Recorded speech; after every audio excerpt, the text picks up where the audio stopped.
We set out with two objectives: to interrogate the narratives that new water supplies in fragile areas build resilience for households and communities, and also to explore whether current resilience and climate change adaptation policy and practice reflects the evidence of impact of new water supplies.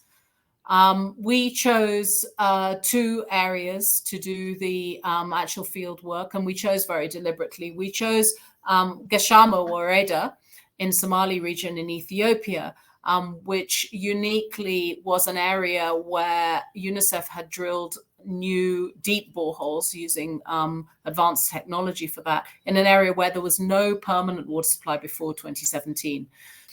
So that was a very interesting case study. And then we went to Marsabit County in Kenya, which is also an interesting area in that it's a huge geographic area, but with a relatively small population. And 20 years ago, there were probably only 10 permanent water supplies, and now there's 120. So there's been a massive expansion of permanent water supplies and settlement that comes with that. There are a couple of key issues that compromised the existing resilience strategy by pastoralists, the local strategies that they have been put in place as a result of this new water development. The first one is actually it increased settlement around new water supply areas.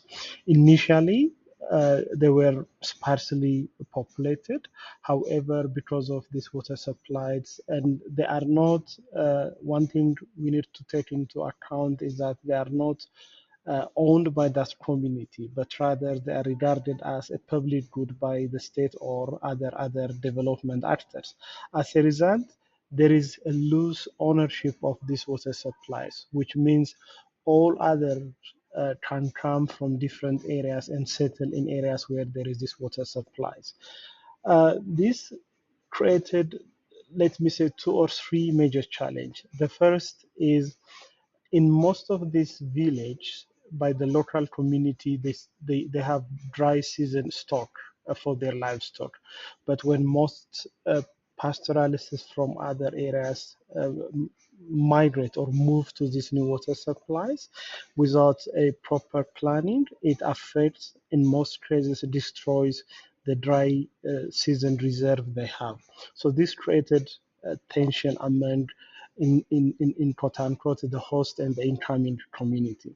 The second one is that because of the most people are coming and settling around these water areas, for the government it became quite easier to provide some social services like school or health facilities without proper planning and consultations. This again increases more settlement to come. So that not only affected the different pastoral resources, which were originally shared based on the local resource sharing mechanisms, but also it created some sort of tension among the two. So in general, this is one key, I would say, failure in terms of a new water supply and the increasing settlement that was not planned.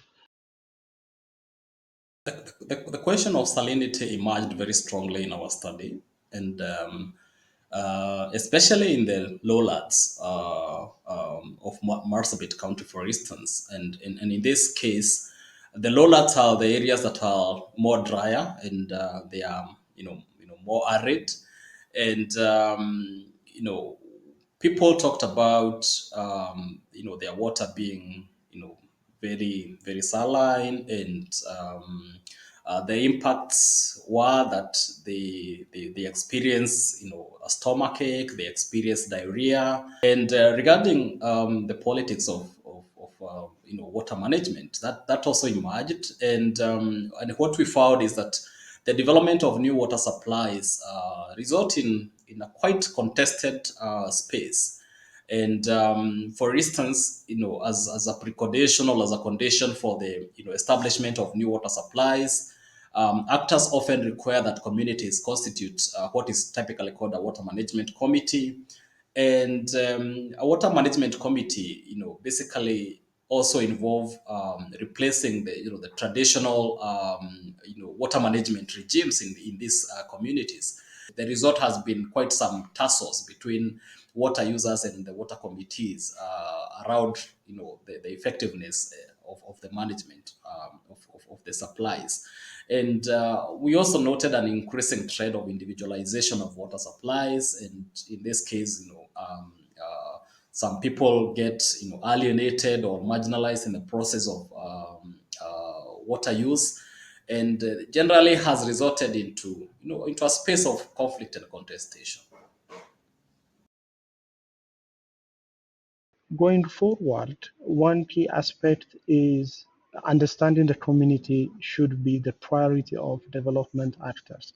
This is to say, beyond uh, bringing on board the community in terms of consultation, mostly what they do is that is there a water shortage? Everyone would say, yes, there is a water shortage. Do you want one? All will say yes. That's where this consultation stops.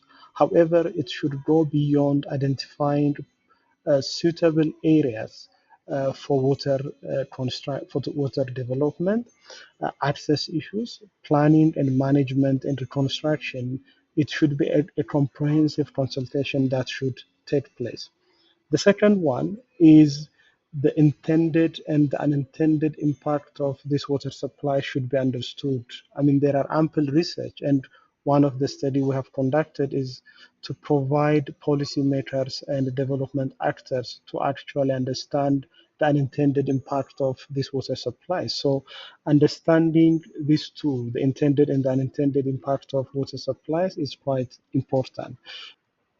The third one is water quantity by itself is not the final, should not be the final strategy, but rather quality, sustainability, and reliability is an important element, which in this different sites that we visited was compromised.